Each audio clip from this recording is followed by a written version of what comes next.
Hi guys, welcome to this quick recording concerning homework 2 and 3 for Astronomy 120. This is basically two ideas that you're exploring in that homework assignment. For homework 2, basically you're dealing with it's really a geometry issue, honestly. So what you have in this case, for example, for the case of how the Earth was measured, so you measure somehow the arc, the distance between modern day Alexandria and modern day Aswan in Egypt. So you measure this distance, so you know what this distance is, which is an arc really. So this is an arc on a circle. And then once we know how the distance is, how much this distance is, and if I can measure this angle somehow, then I can find the distance from here to here, basically, which is the radius in this case, or the size of the object. This is also used for measuring a faraway object. In the homework assignment, you're given several examples. For example, the size of Andromeda, the angular size of Andromeda. If you know its actual size, you can measure its distance, because if you know how big Andromeda can sustain, what's the angle that it can sustain in here, okay? And then if you know the size of Andromeda, which is 140,000 light years across, then in this case you can estimate the distance between the Earth, or where we are, and Andromeda. So the formula that for both of these examples are, it uses the geometry relationship between the angle and the arc distance, and that is, so the arc distance, which is the size of the object in all problems, is equal to the angle times the radius, or the distance in the case of Andromeda, or in the case also of the other problem involving uh, uh, Jupiter. In the problem of Jupiter, you have two situations. You are here on Earth. This is the Sun. And when Jupiter in its closest distance, they give you the distance, and they give you the size of Jupiter, which is 140,000 kilometers. So that's the size of Jupiter, basically the diameter of Jupiter in kilometers, that is 150,000 kilometers. And from here, you're going to in this case, you're going to use this formula to find the angle, okay? And when it's further away, you're going to do the same thing. When we're out on the other side of the sun, so here is the sun, here is the Earth, and here is Jupiter. So Jupiter, in the closest approach, you're going to find a bigger angle than when the Earth 6 months later, what's on the other side. You need to know that Jupiter is far away from the sun and moves far slower than what the Earth does. So 6 months from now, the Jupiter would have hardly moved from its location compared to the Earth. The Earth would have made half a revolution, half a cycle, basically half a rotation around the sun, whereas the Jupiter would have hardly moved in its location. So 6 months from now, Jupiter will be further away than what it is today, for example. Okay, if today is the closest approach. So in all of these examples, we're using this formula. The angle in here has to be in radians. That's the only caveat to it. Okay, so if the angle is in degrees, you have to divide it by 57.3, because when a radian is 57.3 degrees. So that's why you have to convert from degrees to radians. So, and if the angle is, for example, 8 degrees, which is a big angle, by the way, a huge angle, then you have to divide 8 by 57 by 3 by times the radius, which is the distance in the case of Jupiter, and in the case of the cloud. There's another problem in the cloud, or in the case of Andromeda, the galaxy. So you have to multiply by the distance to find how big the object is, the size of the object. That's what the arc distance in this case is, the size. So that's basically in a nutshell what the formula is. In some cases, you're supposed to find actually not the angular size, not the physical size, but rather the distance in the case of Andromeda. So you just divide by this number, okay? And you can also find the angular size. Basically, it's the same formula, okay? Just to give you an idea, for example, for the case of Andromeda, they tell you specifically that Andromeda is 140,000 light years across. Okay. And let me check exactly what gave you the what kind of information they gave you on that problem, just to make sure I'm not giving you something wrong for that problem. And that's homework 2, actually. I'm making that homework 3 right now.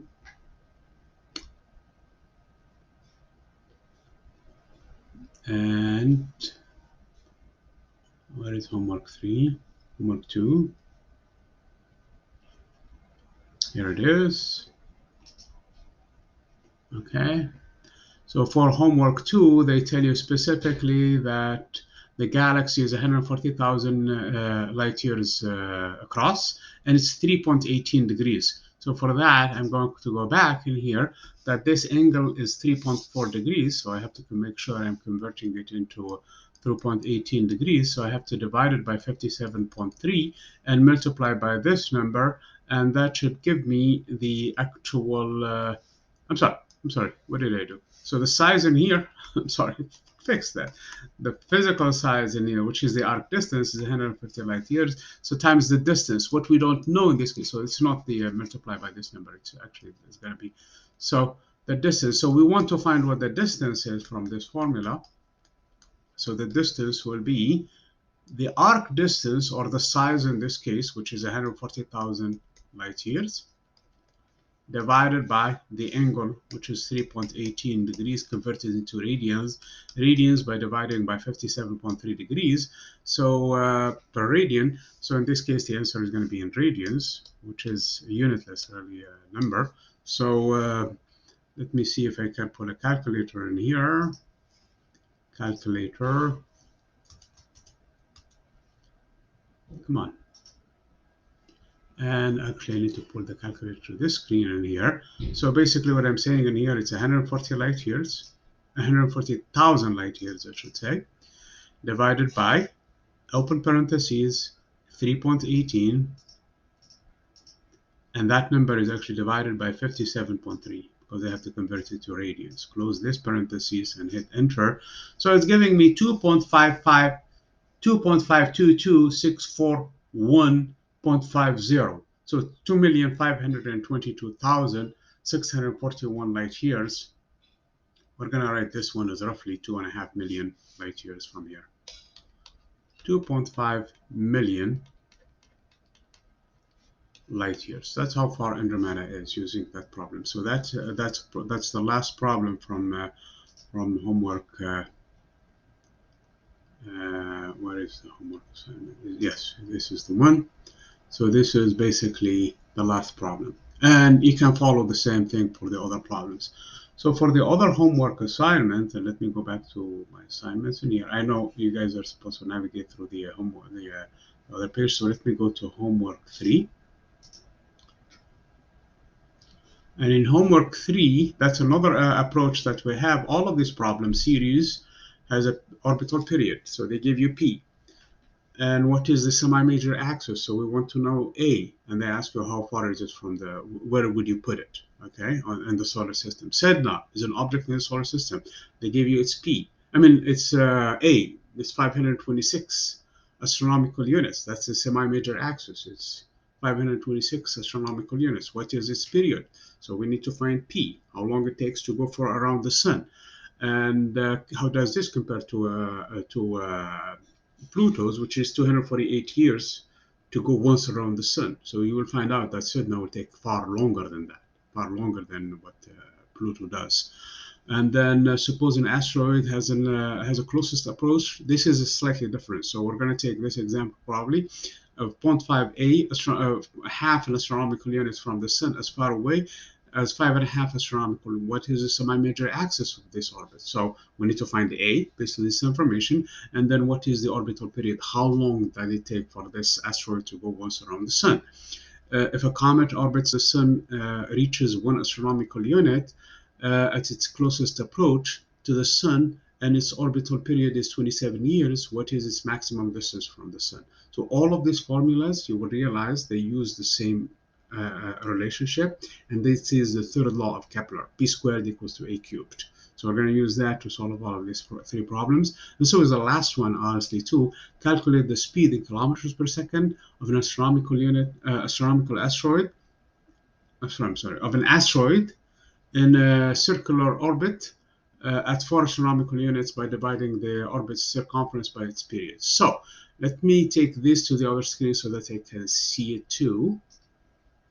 And let's go about, if I can find a little bit more space in here. So all of these problems, honestly, they rely on this relationship, which is the third law of Kepler. Okay, P is in years. That is how long it takes for a planet to go once around the sun, like a year for the Earth. Okay, and A is the distance from the sun on average, which is the semi-major axis, in astronomical units. That's the unit for it. Astronomical units is 150 million kilometers. That's how far the Earth is from the sun on average. So if this is the sun and this is the Earth, the distance is 1 AU, which is 150 million kilometers. Okay, so we're in good shape. And P for Earth is 1 year, exactly. So it takes the Earth 1 year to go once around the sun. So if we know that, then we should be able to solve for all of these homework problems. So let's take an example of Sedna, for example, as an example. Sedna, for the case of Sedna, they gave you A to be 526 astronomical units. From here, you're supposed to find what P is, okay? P squared is equal to A cubed. So P squared must be 526 times 526 times 526. That's basically what 526 cubed means. So if I take a calculator again, and if I take 526, I'll just multiply it by itself by 3 times. That's the same thing as cubing it. So it's 145,531,000 and some change. Actually, it's not 576. Okay, it doesn't matter the exact number, honestly. Okay, so this is astronomical units cubed. I need to find P, honestly. I don't need P squared, which is the square root of this number, 145,531,576. That's going to be how long it takes for Sedna to go once around the sun, like the year on Earth. How many years on Earth does it go before 1 year passes on Sedna? So for that, I need to take just the square root of this number. So it's 12,063 years and more than half a year, more than 6 months later, about 7 months or something like that. So it's 12,063, basically. Okay, I'm not, if you want to, I'm going to put the decimal point in here, and that is 0.6, okay, slightly more than half a year. So 12,600 years. That's how long Sedna will take to go once around the sun. So using the third law of Kepler. So what I used in here is the third law of Kepler. Okay, we want to compare this number to how long it takes for Jupiter, for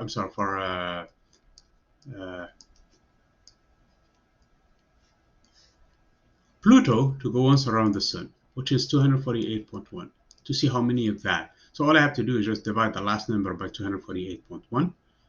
That gave me, divide this last number by 248.1, and that should be 48.6 times. So here's the sun, here is the Earth. The Earth will go 12,063 years before Sedna goes once around the sun, only one. The Earth will have done 12,063 and some change before Sedna appears in the same place. Sedna will go only once. Pluto would have gone 248, would have gone 48 times 48.6 times, so almost 49 times around the sun before uh, uh, Sedna would have done once around the sun. So that's basically what this problem. Let me take a little bit one that is a little bit more interesting, and I think example 13 will show that more. Problem 13 will show that more. Problem 13 is a little bit more involved. So if a comet orbits the sun and reaches 1 astronomical unit at its closest approach. So we have a comet. At some point, it's 1 AU around the sun. This is when it's closest from the sun. Remember, we have a perihelion and we have an aphelion. So this is the perihelion. This perihelion is when it's closest to the sun. It's 1 astronomical unit. So that's where the comet is. And its orbital period is 27 years. So it takes 27 years for the comet to go once around the sun. So its P is 27 years. The question is, what is its aphelion? How far is it going to be when it's far away from the sun? So we need this distance. So the closest is 1 astronomical unit. So this is the closest.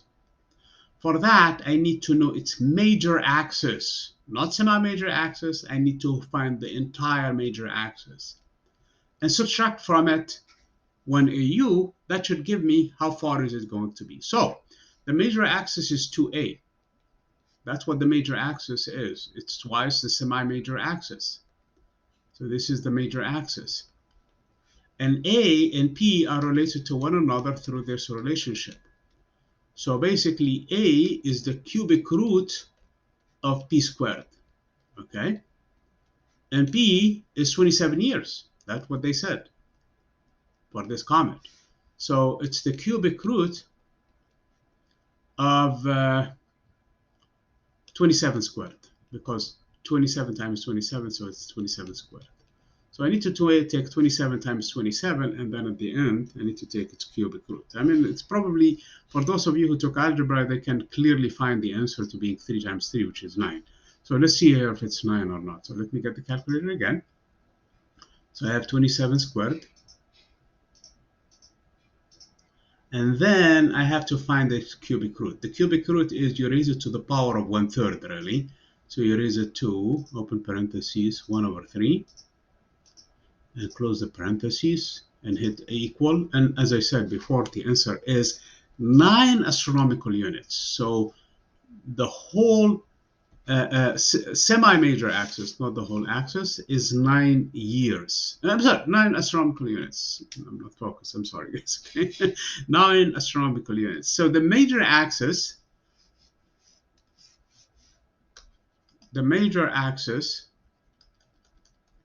from perihelion up to aphelion is going to be a distance of 2A. So that's 2 times 9, and that is 18 astronomical units. Well, the whole from here to here is 18 astronomical units, and this one is 1 astronomical units. That leaves me with the furthest away, the maximum distance the comet is going to be from the sun to being 18 minus 1. So the max distance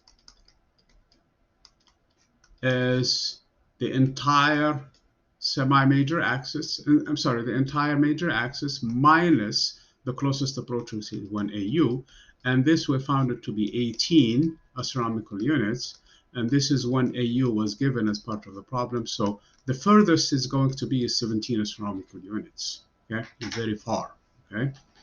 So just to give you an idea, Jupiter is at 5 astronomical units. So it's going to be 4 times further away from, I mean, twice as much as from as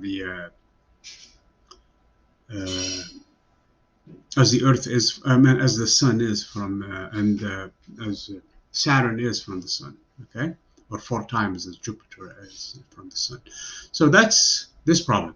Just quickly, I want to touch base with another problem in here. I think it's going to be of interest to you guys. So let me quickly look at it. Oh, I minimized the window for some reason. I should put it back up.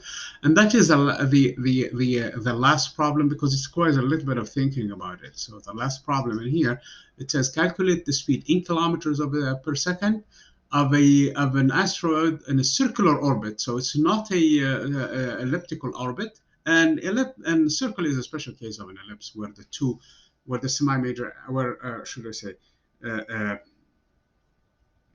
the two focal points collapse on one point, which is the center of the circle. So in other words, if this is an ellipse, and I know we talked about this in the lecture, it has two focal points where all of these distances are the same distance from the two focal points. When the two focal points collapse and become one point, that's actually a circle. So the circle is actually a special case of an ellipse. So that does not violate really Kepler's laws. In other words, a circle is an ellipse with eccentricity equal to 0.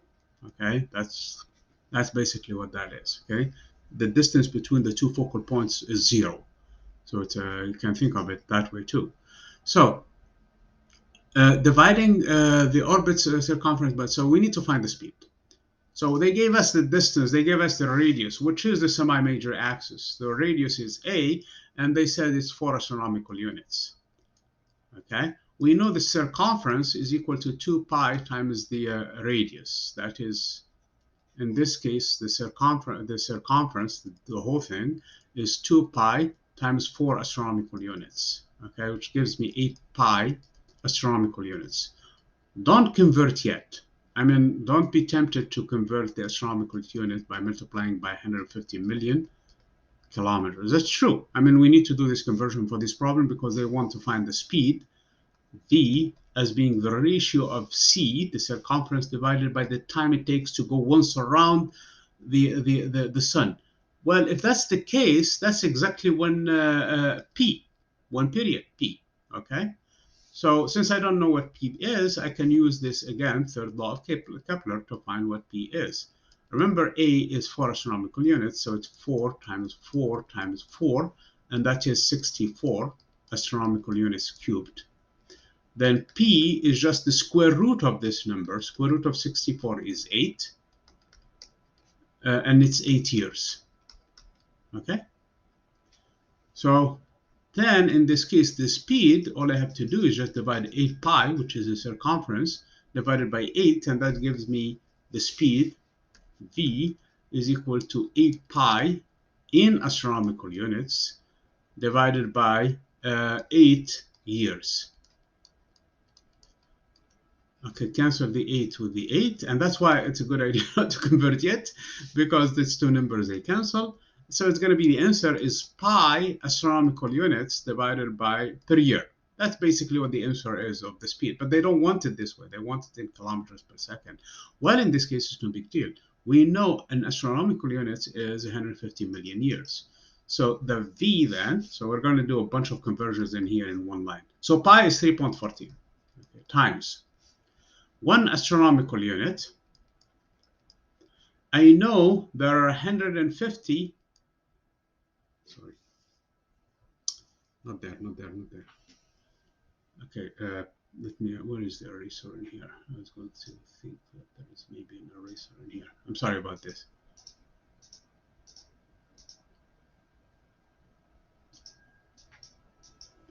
Okay, let me go back to the drawing.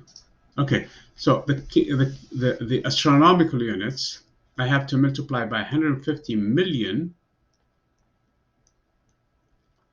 kilometers per astronomical unit, per AU, and that's what gives me the AU canceling the AU. So the answer is already converted to kilometers in here, and that's fine, 150 million kilometers.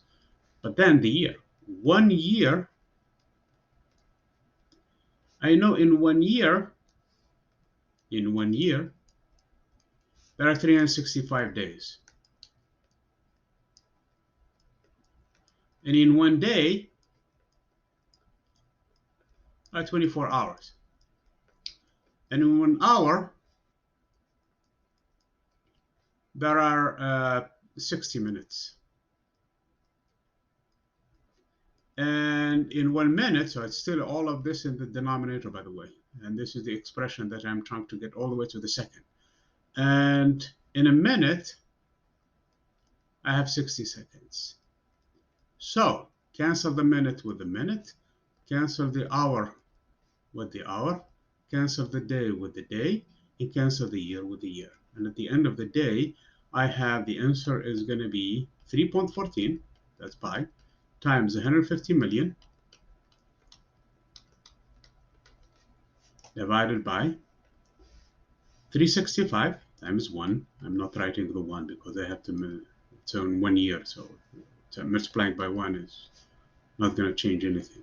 Times 24 times 60 times 60. And the answer is that everything cancels except the kilometers upstairs, and everything cancels except the second downstairs. And that's basically the answer. So let me see just the calculator quickly. So what I have in this case is pi, which I'm going to write as 3.14, times 150 million. How many zeros? 6 zeros, 1, 2, 3. 1, 2, and 3. That's 150 million divided by, open parentheses because it's a long operation in the bottom. So I have 365 times 24 times 60 times 60. One more 0. And now close the parentheses. We're done with the denominator. And the answer is 14.9 kilometers per second, or almost 15 kilometers per second. So that's the answer.